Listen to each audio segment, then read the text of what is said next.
Hello. Sorry. Oh, Carsten, where are you? I'm here, but you might not see me here. Okay, Do you good. see me?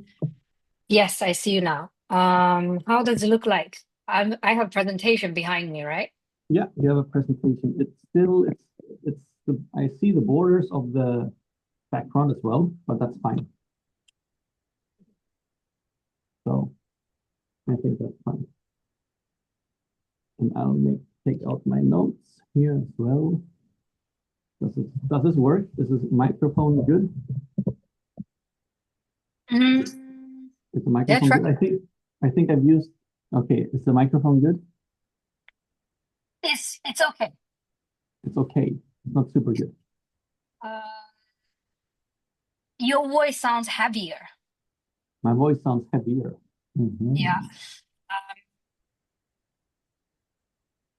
but let's see how the recording would go because now I'm hearing from my microphone. Yeah, yeah. Let's see, because Um, now I'm using a mic now, which usually is very gives good quality sound. Uh, so I'm expecting it to be good. yeah, okay. But do you have problems hearing me? No, Like I no problem. It's no, very clear, just like your voice is heavier than usual. heavy. I think, That's exciting. Mhm. yeah. I just want to make sure we have recording. I think we have. Yeah, it Um, said that it is recording when I joined. okay, okay, okay. I Good, just good, started good. now I removed my mic. Now it should be different. Is there a difference in sound? Not really. Yes, I can hear. Sorry, I'm just checking the participants. Yeah, but it's a different sound now, It's the or same not? as before. It's the same as before. Interesting. Like when you have the microphone that has this kind of like super crystal, as if you're listening to a podcast, Yeah, it's not there. But then I can also hear you very clearly. yeah. Okay, but let's try. Let's see, Yeah. because then maybe the microphone doesn't work as I want it to work. You can hear that, the sound when you're in a studio. Yeah. Yeah. It's not that sound.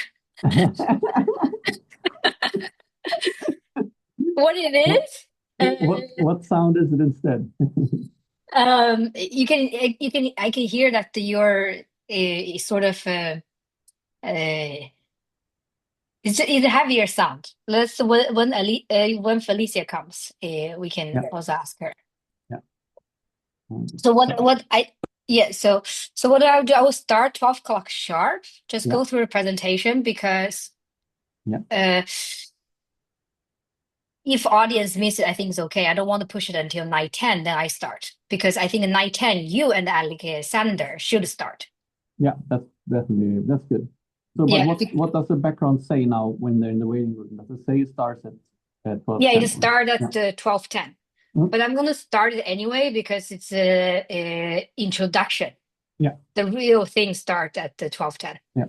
But I Oh, mean, if you, your talk is quite short, I guess, right? yeah, exactly.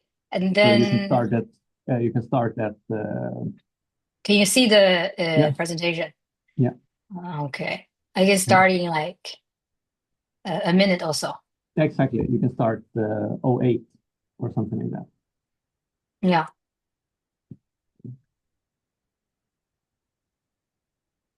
And how long have we said we'll do it?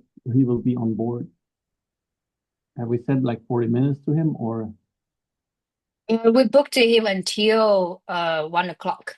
Yeah. So it's 1 hour. Now So it he says can. now it says 9:09. Oh shit! Sorry. Oh my God. Good spot. I was in a different. Yeah, no, I totally understand. Yeah. Yeah. So let's say that's very good. Yeah. Good.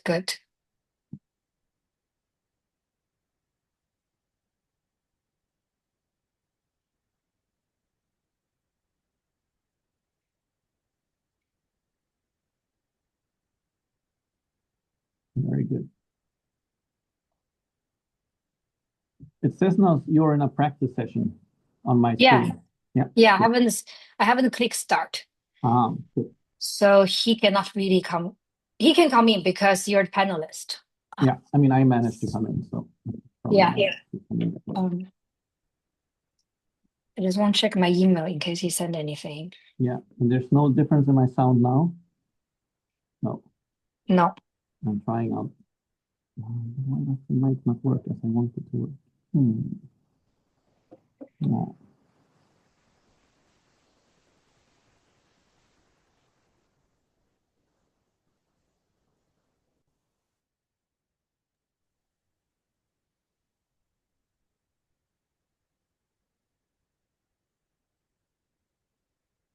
Four attendees in the waiting room. Nice. Okay. That's good. They can wait.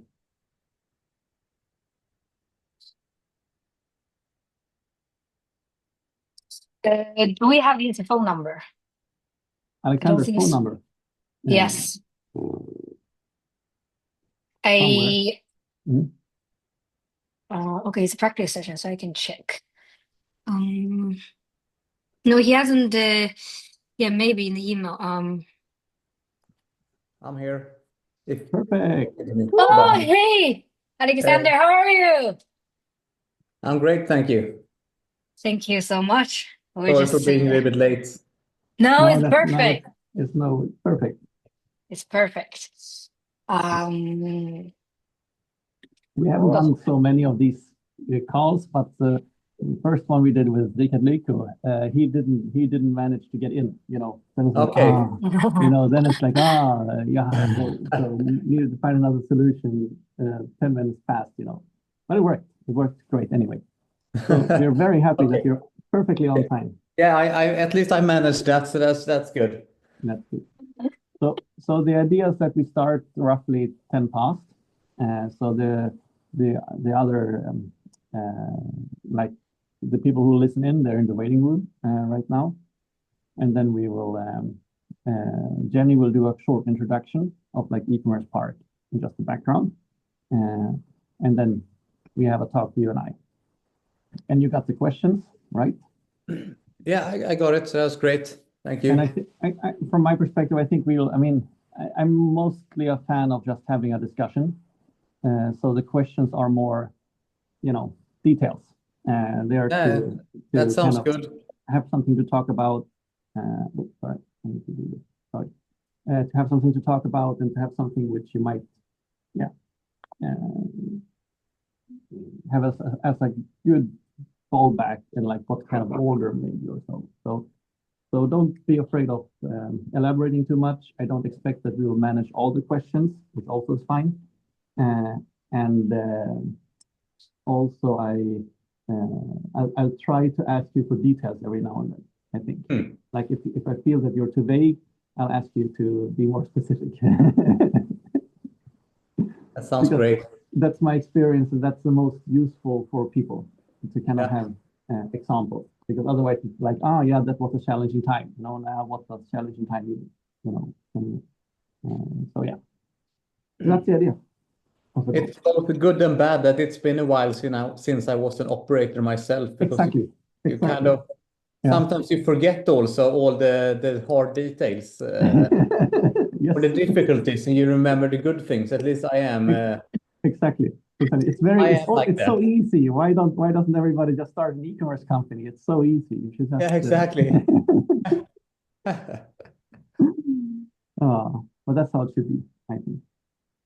Hey, super.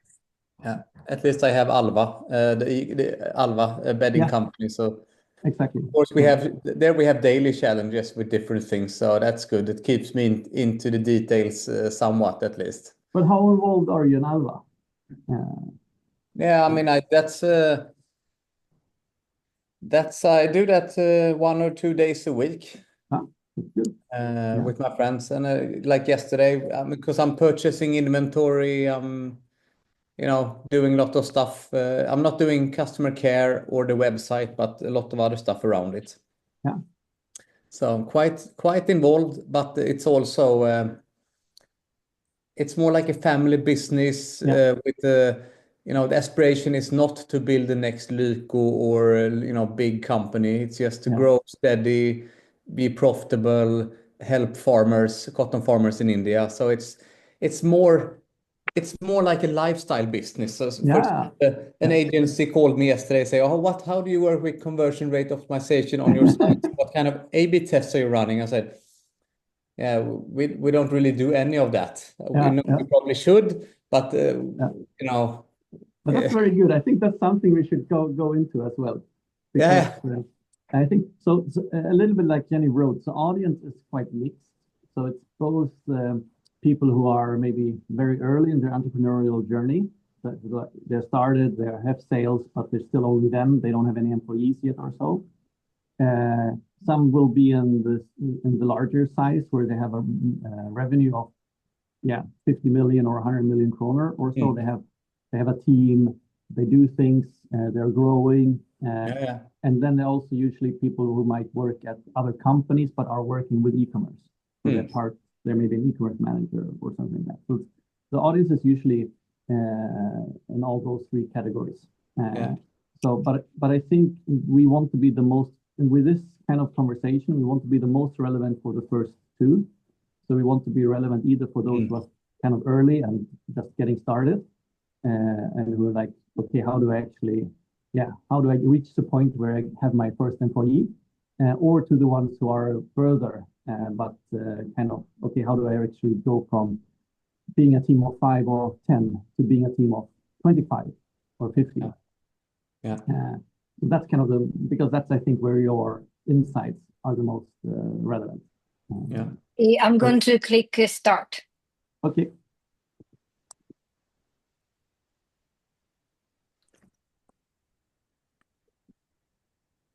Work.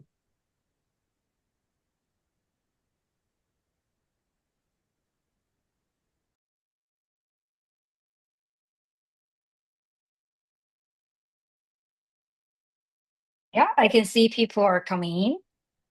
So hi, everyone. Welcome to the Digital Future Retail, a breakfast webinar hosted by E-commerce Park of Sweden.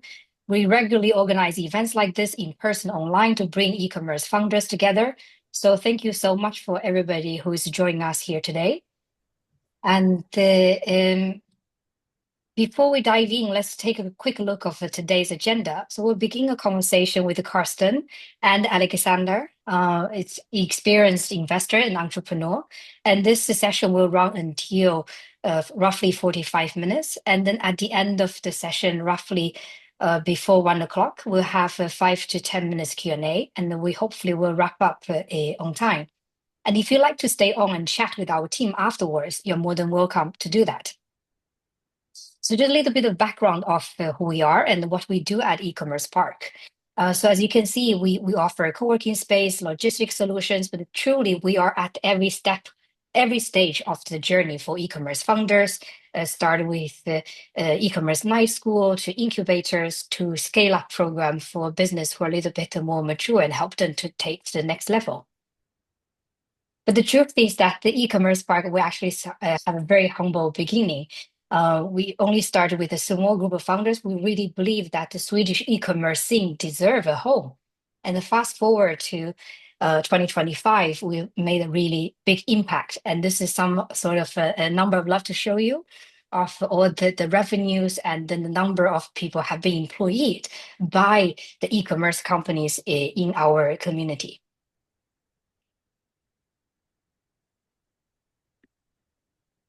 Yes. So, but why this is important for us? So we really believe in this is a sort of our three values of e-commerce park: caring, sharing, and daring. We care about people behind the business, and therefore we want to do sessions like this and help them to grow. And we want to share like tools, knowledge, and access so people can achieve their goals. And we often dare founders in our community to take bold steps and build something great. And that's the spirit of the e-commerce park and also the event for today. And just a quick introduction of the team. We have you'll hear more from Karsten, one of the co-founder of e-commerce park, and me, Zeni, who is running the incubator, and our amazing colleague Felicia, she's running the co-working space. And this is much a little bit about what we do and our community. And we're here to make sure the founders can actually grow. And with that, let's dive into the main part of today's session. And Karsten and Alexander, the floor is yours. Thank you. Thank you. Okay, great. So yes, welcome. Welcome to this digital session. And yeah, Alexander, I mean, I think we should start by having you introduce yourself a little bit. How are you? And how, oh, sorry, do we have any technical issue on our side? It's good. Okay. So Alexander, who are you and what have you been doing? Yeah, who am I? Hi, everybody. First of all, and thank you for inviting me. I'm 47-year-old now, getting older. Father of two kids, 9 and 13, so quite busy on the weekends and afternoon with a lot of activities. I'm based in Gothenburg. I grew up 100 kilometers north of Gothenburg, so I moved here when I graduated started computer science in engineering here in 97, so quite a while back. I loved programming computers, and that got me to Gothenburg. I found my wife at the university, and we've been together since. And we will talk more about it, but I've started some companies, both software companies and also an e-commerce company or marketplace. And for the last 8 years or so, I've invested in startups, early stage companies, mostly e-commerce, marketplace, SaaS, as an angel investor. And yeah, so that's what I do half of my time, angel investing. I think it's some closer to 40 companies now I invested in. I think officially it said the 35 plus companies. So yeah. Yeah, exactly. Yeah. So it's been a few every year, new ones, and 1 or 2 days a week I also work on my own e-commerce company called Alva, and we do premium or organic fair trade home textiles like bedding and towels and stuff. So nice. Yeah, that's basically me in a nutshell. How did you get into e-commerce? So I guess having studied computer science, you were quite early because I mean you founded some companies early in the e-commerce phase. I got into it. I mean, first just as a consumer in the first internet boom around 98, 99, there was a few e-commerce companies like boo.com, and they had giveaways, various giveaways. If you referred members to their communities or websites, you could gain prizes. So of course, as a student, you try to leverage that to get free stuff from these companies. So that was probably my first interaction with e-commerce companies. And then of course, I bought from e-commerce companies many years. But I got into it after we had our first company, software company. I sold that in 2006, a security software company. And I moved to the US. Of course, Amazon is huge. So everything you did back then and now as well, you bought from Amazon. And then when I had to stay on that company for 2 years because of like golden handcuffs. It was unwise to not stay. they usually lock the founders in when they buy the company. Yeah. And then I moved back to Sweden, and the last year or so in San Francisco, we saw a group buying concept. It was called Groupon and Living Yeah, Social. Groupon. Yeah. And Groupon was the pioneer, and they were growing really fast in the US. And that's sort of a bit of marketplace and e-commerce because you take the transactions, but you don't own any inventory. So that was really my first foray. And then we said, why nobody's doing this in Sweden, in the Nordics, or in Europe? So let's start.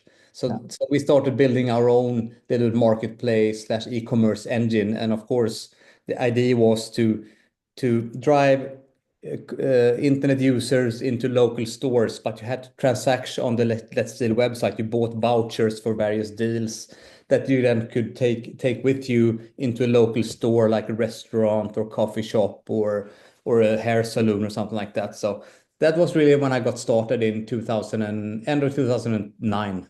And how did that go? How long did you have that company, and how much did that grow? So that was it was interesting because we launched it early 2010, and only after a year there were 12 companies doing the exact same thing. So it was like a chicken race. Everybody was copying what Groupon were doing in the US, and they had showed everyone that there's a clear product market fit. There's a need for this in the market. But it was really easy to enter the market, so the barriers were really low. But it was tough to scale the business because scaling the business means you need to drive traffic to your website. And as many of you, all of you know on this call, it's quite expensive to buy Google and Meta traffic. So in order to do that, we needed investors, and we found a media company called Schibsted. Schibsted, they had Blocket, Aftonbladet, and a lot of major, traffic sources that they could direct to the Let's Deal website. And with the help of them, we managed to buy very cheap traffic internally from Schibsted, and as well buy from Google and Meta. So that was a key part. But we scaled that company from 0 to 140 million SEK top line revenue in 4 years. And last year, when we sold it, we made 40 million in profit. So it was good, but it was also really hectic, and we were, I think, closer to 80 people in Norway and Sweden and Finland by the end, and there were no competitors left in the market. All the others had dropped out. Had they dropped out, or had you acquired competitors because it was most of them didn't scale, so they No. didn't get any funding, so they just quit. Mhm. There was actually no acquisition. Groupon, they were big globally.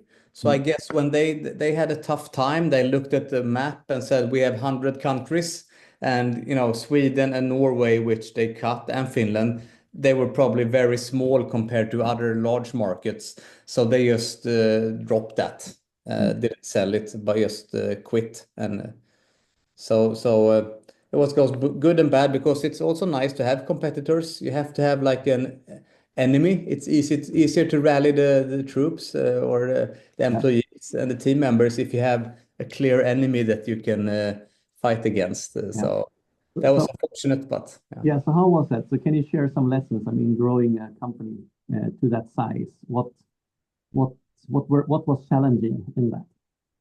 Oh, I think the most challenging thing in a company is managing people and expectations, especially when you grow.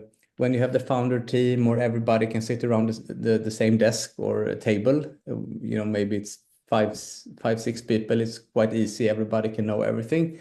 But then when you scale above 10, you have to maybe organize into departments, and you have to have leads, and then slowly you start to build silos, and you kind of fight for your silos in some cases. So things move a little bit slower, and the communication, and that can hinder the speed, and sometimes you can lose focus on what is really important, and that is delivering value to the end customer. Yeah. So I would say managing people was by far the hardest thing to do. It was almost like every morning when I came into the office, it was like, oh, where is it burning today, and what I need to deal with. And it was mostly, I would say, people-related issues. Was that something you expected, or was that more like a side effect which you kind of needed to adapt to?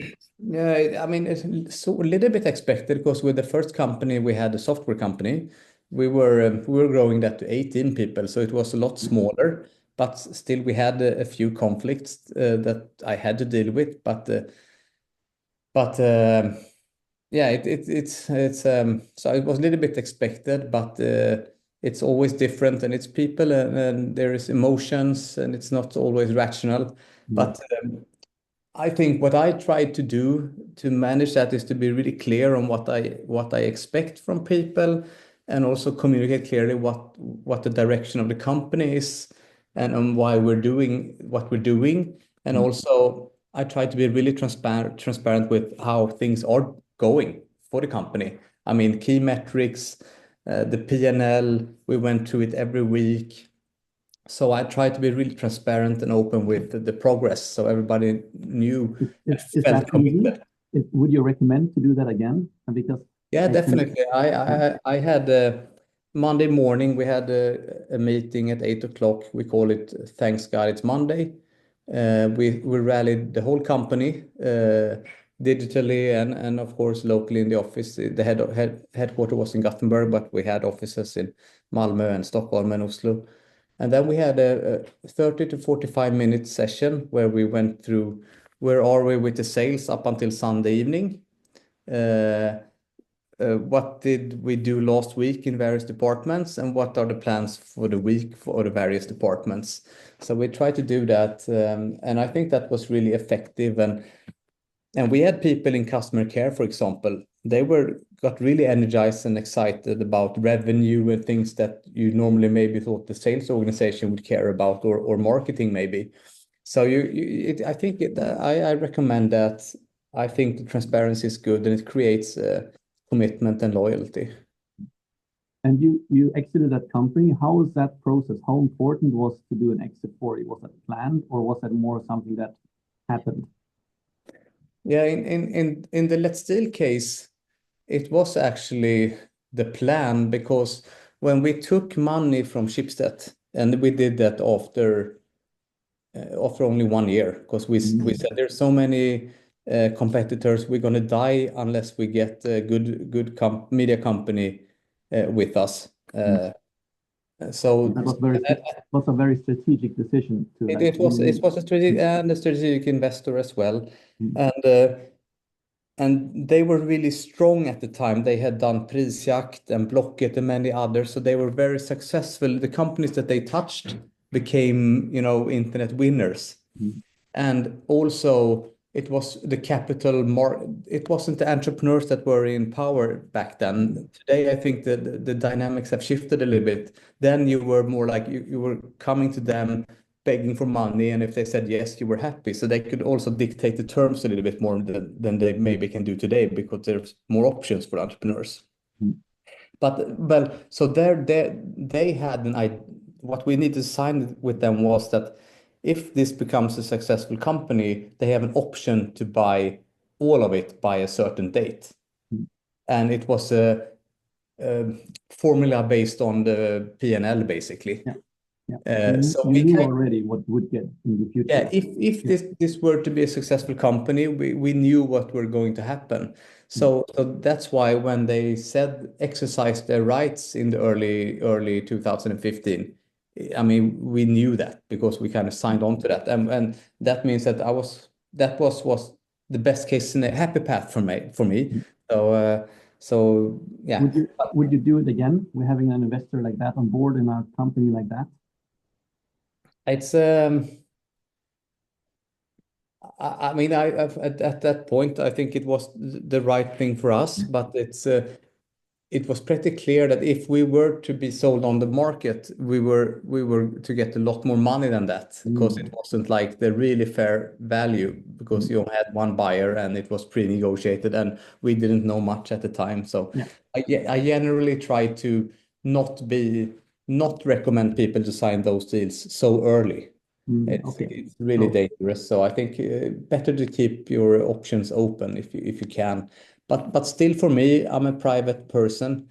If I were to get double the amount, I mean, that wouldn't change my life. No. So I'm not, You I would don't have invested in 70 companies instead of 35. Yeah, maybe. That would be the difference, maybe. Yeah, that's true. Yeah, How was the feeling? Because sometimes people talk about the exit as this goal, and then when you reach it, you kind of like you achieved your goal, but your life actually loses value. I hear that sometimes. How was your like mental state after the exit, and also like maybe before the exit? Yeah. So I think the first exit we did, it was with a software company. We sold that in 2006 to a US-based company called Roxio. They were huge at burning CDs and DVDs. They had something called Toast on Mac and Yeah. an ECCD DVD creator on PC. But that was my first exit as a 28-year-old. But then I had to work for them for 2 years. Yeah, although we had exit and money in the bank, I felt almost more pressure, because now I came into a huge organization. I had to move to the US, San Francisco, of course, which is a dream for a computer nerd to be in Silicon Valley. But still, I got a fancy title, new reports. I had to speak English. I had a boss. My boss had a boss. So it was also I felt a lot of pressure, and they bought the company, paid money for it. So I felt also responsibility for the products to perform, so they could deliver also value. get an investment. Mm. And of course, what I felt really happy about with it was that I thought we had secured the team, because we had like 15 programmers, and they told me that we're gonna invest in Gothenburg. It's gonna be the center. We're gonna move more products to you. So I was really happy about that, because as an entrepreneur, you never know when you're gonna run out of money or customers will move, and if you employ people, it's a huge undertaking. It's they rely on getting a salary every month. They have sometimes family, house, car, mortgages, so it's a huge responsibility. And I felt really good that we could secure that long term for the people in the company. Yeah. But so that was the first one. But when I left it, it's a quite odd feeling, because when you leave the company after an exit, you are all of a sudden nobody again. Before that, you were maybe the CEO, you made the decisions, people invited you to events because you were the CEO of this hot company. But all of a sudden, you're unemployed, nobody again. And I thought, to me, and you can't rely on your title. And to me, I feel that's I like that. It's humbling. It reminds you that you were really lucky, because you are really lucky if you are able to sell a company. And so it kept me grounded, at least. And the same thing the second time with Let's Deal. We found a new CEO, and I left only half the year after the exit. But it's also nice to be back and be a little bit naked and have to build something from the start again. And now you're mostly an investor, not only. How was that transition to go from having built two companies to actually investing in companies? To me, it was quite natural, because I love early stage companies and startups. I mean, having spent 15 years back to back with two. So I felt that I really like that. I would never get a normal job. I think I felt that at the time, at least, and I still think so. And we also had our second child, or he was on his way. So I felt it. I didn't have it in me to do a third directly. So and also since there were some news about this in various outlets about the exits, I got contacted by entrepreneurs in the network that I know and people I didn't know, and they came pitching ideas. And since I want to help others and give back to the ecosystem, and now had the possibility to also maybe give the first or second check to the company, it felt natural to just start with that. I didn't have a plan or anything. If to me it felt like if I invest maybe 200, 300, 400,000 in a company, it's like a small MBA, and I get to meet interesting people. I get to learn about industries or technologies or things that I didn't know. So it was it's like learning and meeting interesting people. That was the idea. And sometimes if I'm lucky, maybe if I can just get my money back, I would be really happy about it. But don't they say that a good angel investor is somebody who kind of expects when they have invested that the money is gone, and then it's a bonus if the money actually returns. Would you agree on Yeah, that? I think if you were doing angel investing for the returns, I think it's a bad idea because it's probably a losing proposition in most cases. It's so reliant on trying to hit one company that makes it really like a home run. Yeah. So I think I talked to investors, Hampus Jakobsson, for example. Yeah. I went to him in 2015 and asked him, uh, how do I do this? Do you have any tips? So I tried to talk to a few people that were angel investors at the time Yeah. just to learn. And it was quite clear that you don't know who is going to be the winner. You will feel every company is going to be the winner. So you just have, that won't be the case. So you just have to make, at least 10 to 20 of them. Yeah. So Yeah. I think, So is that why you invested in like 30 plus companies now? You're like, yeah. And then of course you I get cannot carried decide anymore. away. Mm. Yeah, and you get excited, carried away, curious, and then all of a sudden you end up with a lot of companies in the portfolio. Uh, Have you had any strategy in like what type of companies? Have you said like, okay, it needs to be a space I know, security, consumer yeah, purchasing something aligned with. it's Mm. natural for me at least to try to invest in things that I've been quite close to. So it's been a lot of consumer facing companies. I probably should have done more B2B because it's the repeat purchase. It's quite powerful business as a business model, the SaaS Yeah. model. Yeah. Uh, but yeah, I try to invest in things I understand a little bit, but it's quite broad.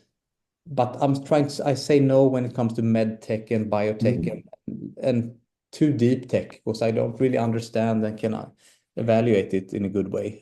It Yeah. has to be like an exceptional founder then that is proven in some sort. I just invest in the founder. But I hear that you're kind of saying you want to have companies which are quite close to the market. So like it's not that doesn't require a lot of research or product development. It's more like, okay, we have this product or we're building this product and here are our customers. So like at Yeah, that most of the you companies, yeah, if it's too resource heavy, I've said no in those cases. But the good thing with software and e-commerce and marketplaces, it's getting off the ground isn't that hard, but of course scaling and finding your product market fit, that costs a lot of money, but you don't have to invest 50 million to build a factory before you actually can yeah, understand feel if it comfortable. works. Yeah. Well, now you've invested for quite a long time at this point and in a lot of different companies. What would you say are like, how do companies differentiate in a kind of crowded direct-to-consumer market, whether they sell products or our marketplace? What have you seen there? What would you say are success formulas and not? Yeah, I mean, first of all, it's really tough. I would say that. I mean, in general, of course, during COVID, I saw the numbers you showed there. Of course, it was easy for everyone to sell things online, and the traffic was really cheap, and people had nothing else to do. But I would say in general, it's really crowded today. There's a lot of both global companies competing and also local companies. So I think it's important to have a clear positioning and maybe being a little bit niche in what you offer.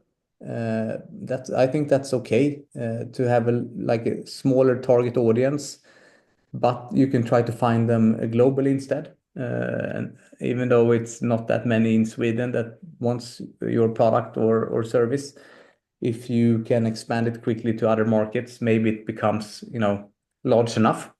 Mm.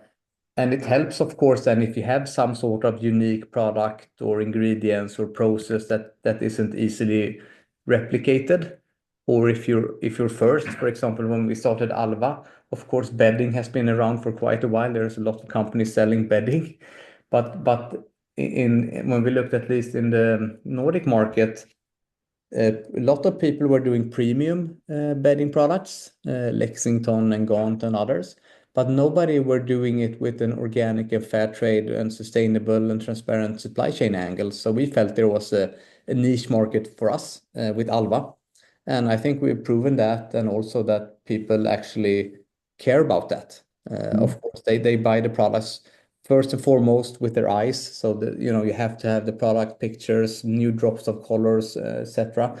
But I guess they also choose us over some others because they know that it's well made as well, and people behind the product has earned a decent living and don't have to have all the chemicals.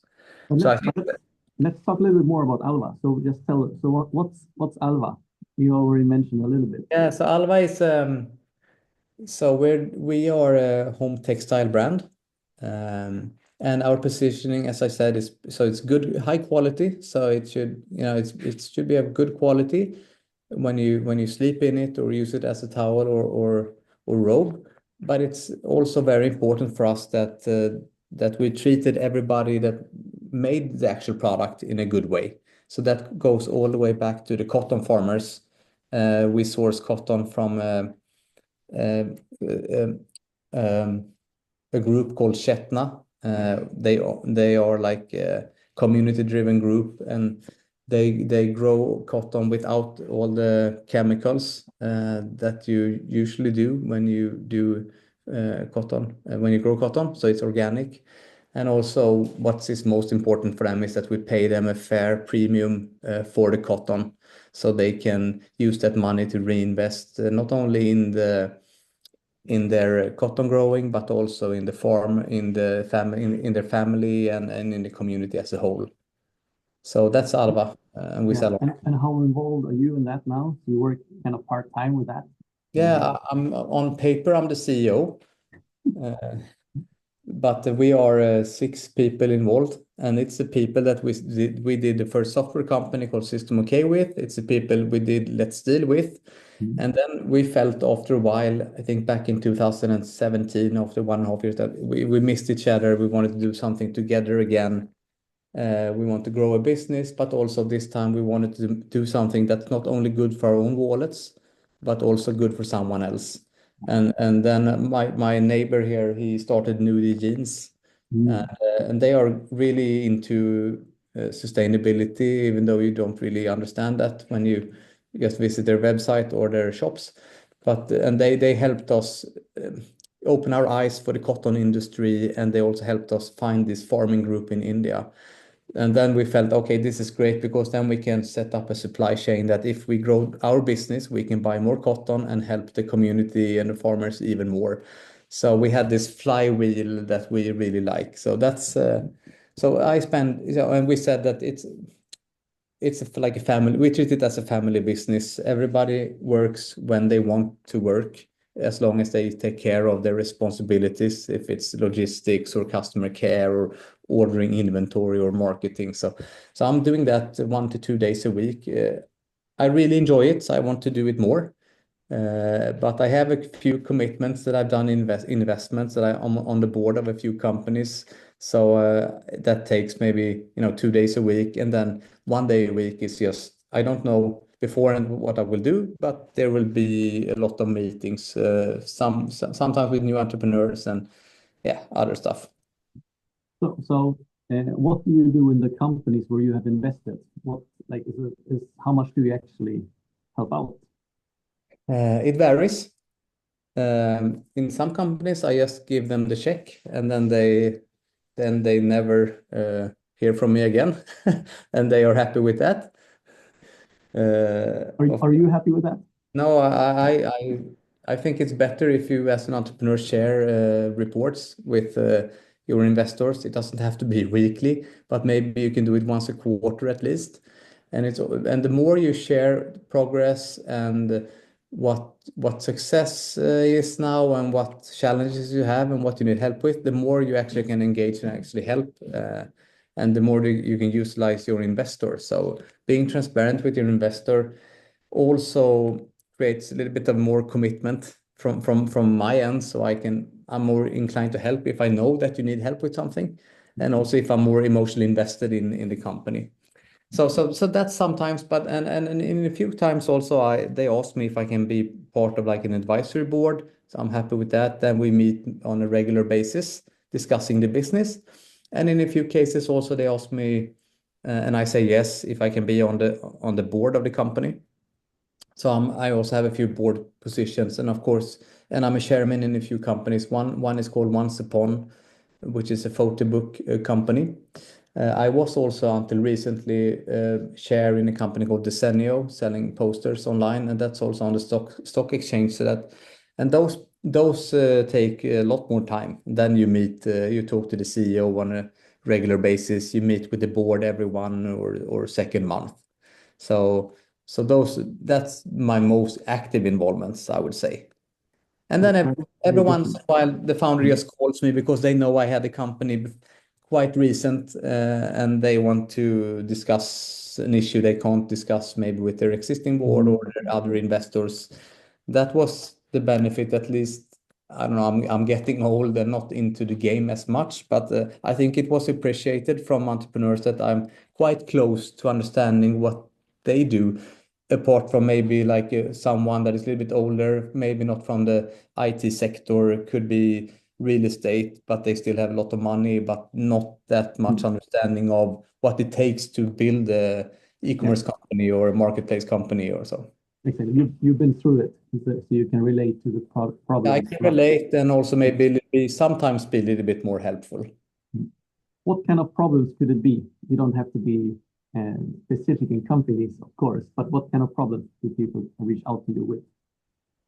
I think the toughest problems is what I said in the beginning. It's people-related problems.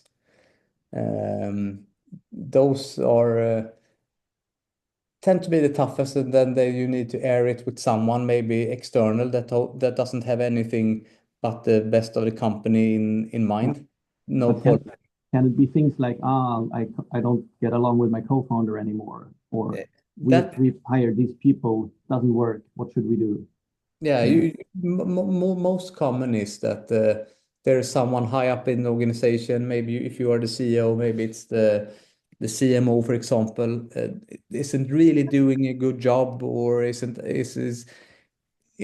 infecting the organization with bad behavior. At least the CEO feels that, and not sure really how to tackle it, and just want to air what can be done. And it usually my advice, usually I see that you try too hard to fix it. You should be, you know yourself that you know what the right thing is, but the right thing is painful for that person and for you. It's difficult conversations to have, to ask someone to leave. So you try to not do it, procrastinate, and you try to fix it. Maybe we can move the position, maybe we can have different reports, but almost always the conclusion is just have the hard discussion right away and end the relationship. It's the best for both parties.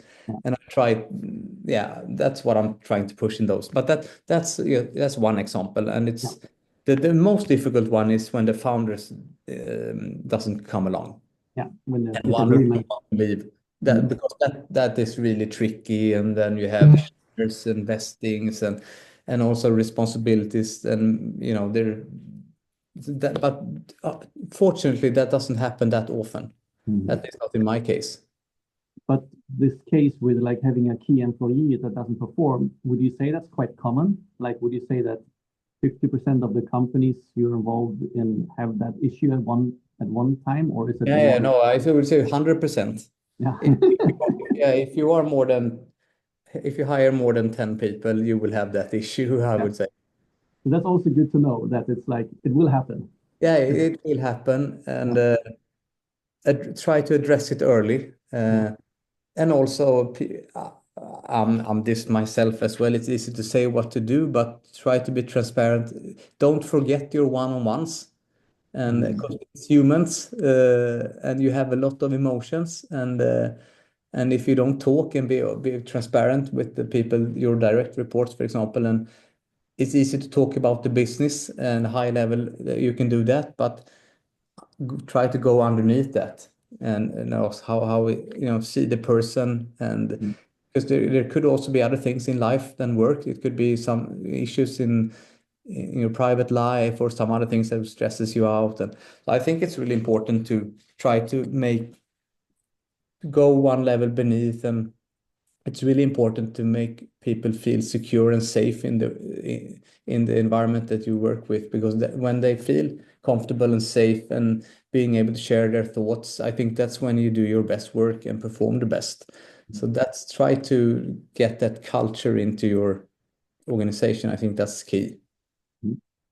Very good, very interesting. But I totally agree. There's probably lots of challenges in that in general.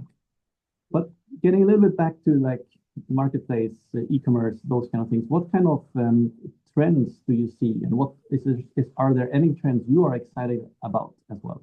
Like, Yeah, it's I think one trend when it comes to e-commerce, I think it's like some sort of, I would say, community-driven growth, where you try to be really niche and appeal to an audience, or you talk about community, you're having events, etc.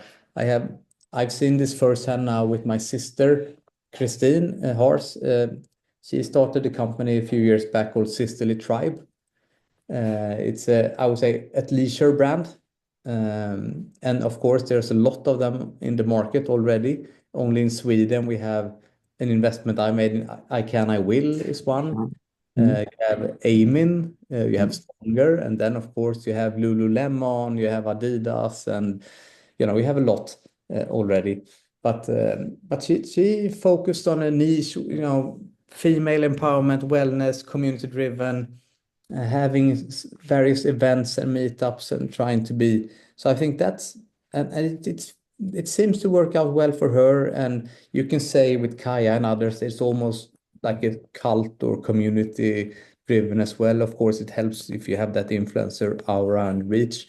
But still, I think working with the community like that, I think it's really but also it's something, the community you can create. You don't need to have that influence from the beginning. You can become an influencer indirectly. Yeah, I think my sister is an example of that with Sisterly Tribe. There were no Sisterly Tribe before her, but now people are proud of wearing that brand on their chest when it says Sisterly Tribe, because it means something, and it's they feel part of something that is more than just a good product.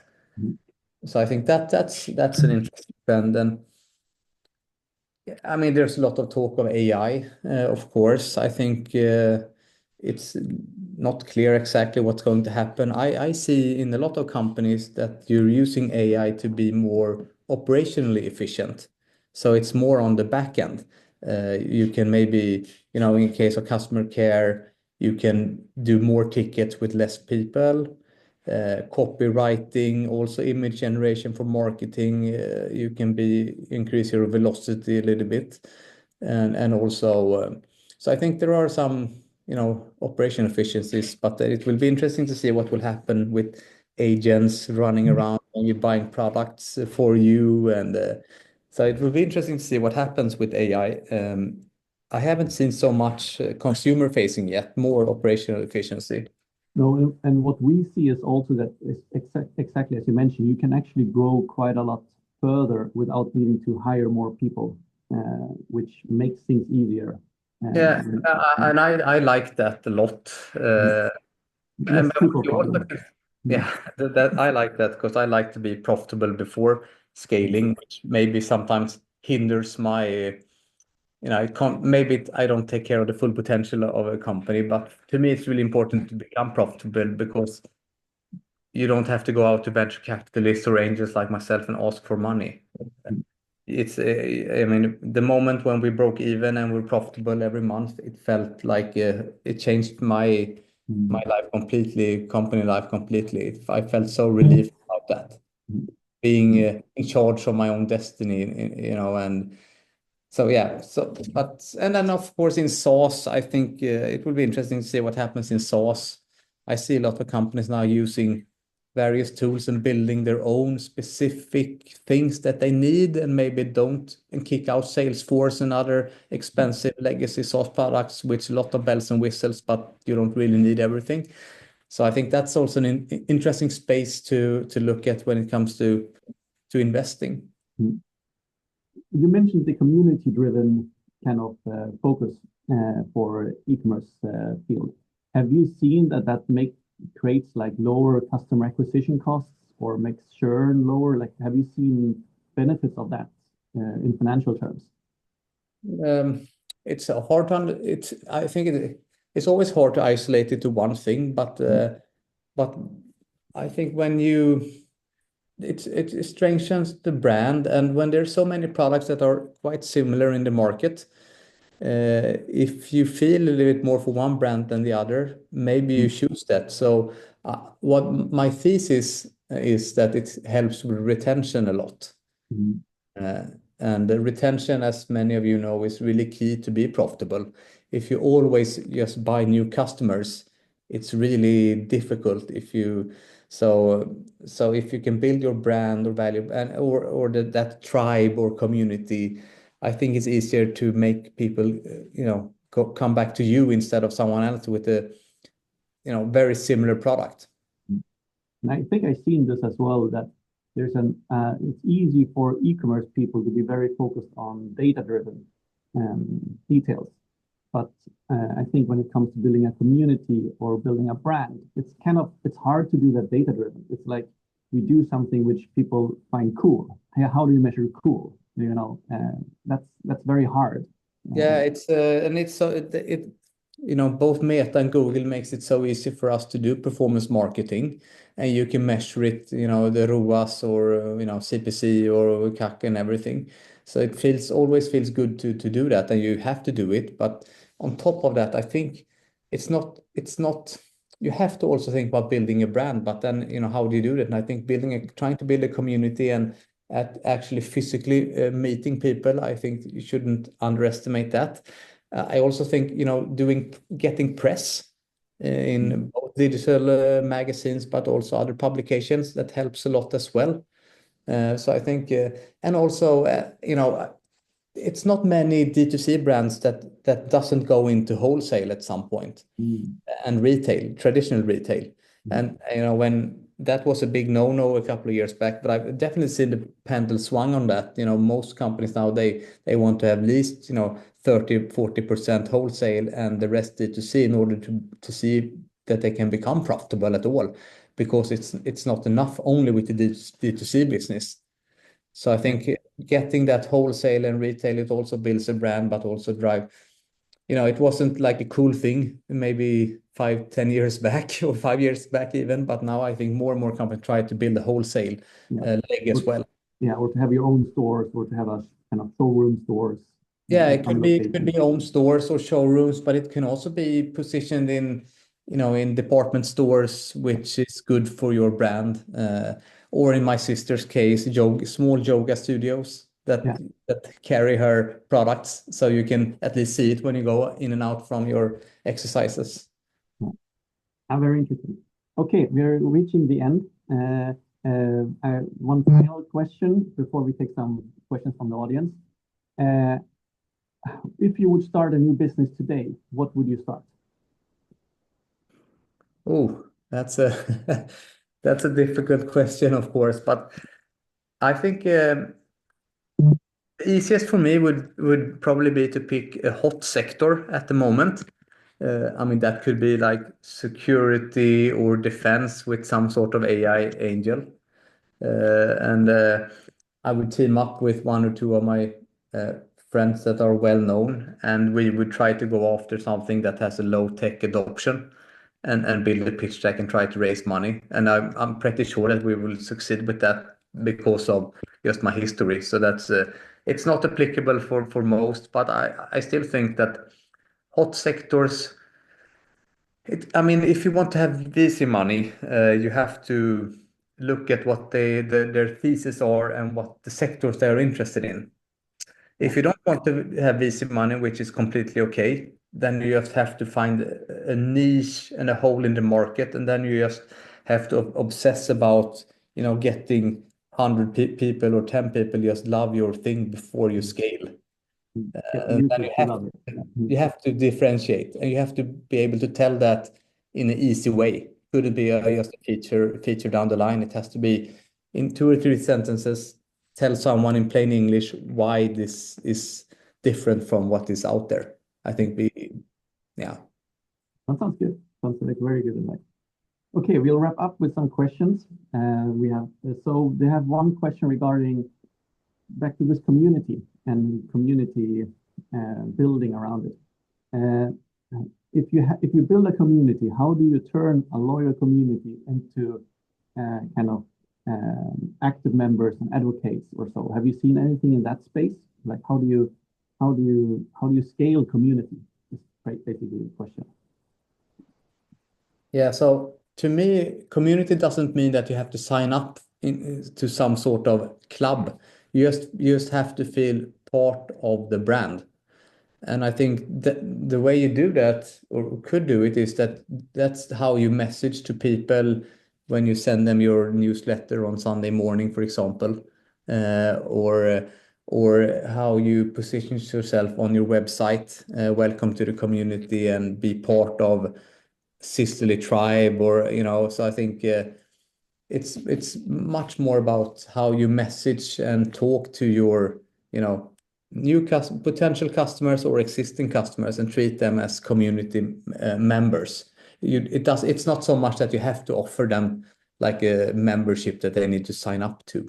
I think it's more a view of how you talk and how you view your customers or the traffic. Would you say that a lot of newly started e-commerce companies do this wrong? That they actually try to sound large, they try to sound corporate, they try to sound as all the big players, but you're actually saying be personal, I think it helps a lot if you can be vulnerable and get yourself out there and because usually these things come from within, and people are interested when you can open up and be a little bit more non-corporate. I think I found that at least also when we do ads with Alva, we do nice bedding, but the things that work best is me and my wife just standing there, and has nothing to do with bedding, and then we talk about why we founded Alva, and that's the most successful ad we ever had. So I think getting behind the scenes and getting to know the founder and the brand, I think that's an advantage you can have when you're small. A corporate would never do that. The CEO would never do that. So I think that's an advantage you should really care about. And if you solve a pain point that maybe is really personal to you, if you can talk about that, just try to talk about it as much as possible, and you will get others hopefully that are engaged in this, and then you start building your community around that. So exactly, don't be shy or don't be afraid that people will see it as negative that you are personal. Instead, leverage that and be personal. I think that's because not many people do that, and you have that possibility when you're small. And it's okay, you can even show your phone number, and a large company would never do that. And just by showing it builds trust, even though nobody will call you. Yeah. Very good. Okay, we have another question coming back to AI. How can small e-commerce companies leverage the AI trend? What's your advice, early stage e-commerce, if they would start today? And do you have anything there? No, I think at least what I would try to do is to try to for copywriting, for translations, for helping out with how to answer customer care questions, try to try to use it as much as possible in your own operations, because it saves a lot of time. I don't feel, and it's probably, I don't know, maybe there are Shopify's working on tools and things, but just try to leverage it for you doing these like boring tasks that takes a lot of time otherwise, and use the tools for that. It's not clear to me yet how it's going to be used in personalizing AI or personalizing the site for the visitor and stuff. It will probably happen, but use it to run as much of your operations as possible. Sounds good. Sounds very good. Great. With that, we're done.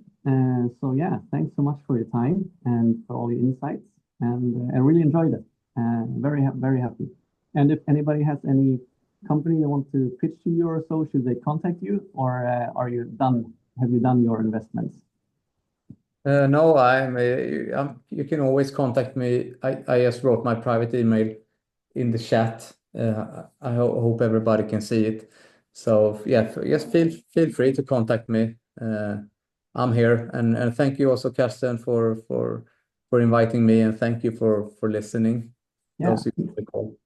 Super happy to have this conversation. I like your insight. It was very good. It will definitely be helpful for people. So Thank you. Enjoy summer when it comes. Yes, we will. The same to you. Okay, take care. Bye. Bye. Take care. Bye.